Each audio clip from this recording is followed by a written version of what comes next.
Zach Lustig here with this week's Fix It Friday, and we are going to address some common issues that you might run into on a daily basis. So one thing that can happen in bike racks is your brakes can get disengaged. So this happens, and then when you pull your brake, nothing happens. You lose all braking power.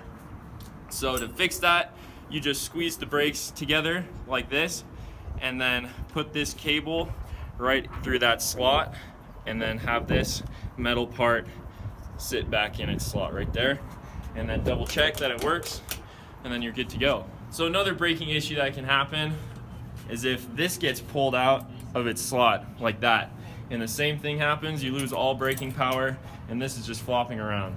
So it's a really easy fix.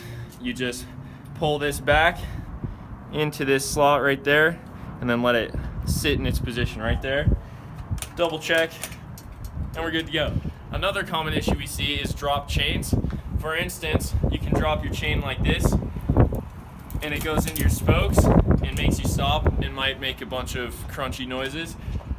It's pretty easy to fix. You just shift down into one of these gears, and a lot of times you can just pedal it back on like that. The reason why that happens is usually because of an out of tune derailleur. So come to the spoke and we can help get you set up so that doesn't happen again. So you can also dump your chain off the outside on your front ring.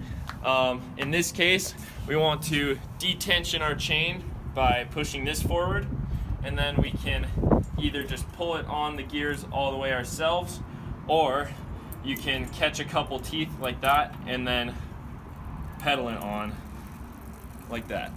So you can also drop your chain off on the inside. The process to get that back on is almost the exact same. We just detension it and then just put it on this smallest gear here. Both of these are also due to an out of tune front derailleur, and we can help you fix that if you come into the spoke. Another issue we see is a loose seat post. If your seat gets moved around like this easily, it's probably due to a loose quick release. For one thing, this quick release is on backwards. It's generally better to have it aiming this way. Also, this is really easy to open and close, which is why this is easy to move. So we can tighten this side when it's in the open position like this, and then fold it closed. And if there's a good amount of pressure there, then your seat's not gonna move anymore. On the front and back of the bike too, we also see quick releases. We want these to be aimed towards the back of the bike, because if they were aimed towards the front, like this, then sticks can get caught when you're going forward, and it can release it like this, and then your wheel can fall out really easily, which is dangerous. So you want it to aim towards the back of the bike. That's it for this week's Fix It Friday. Tune in next week for the next episode.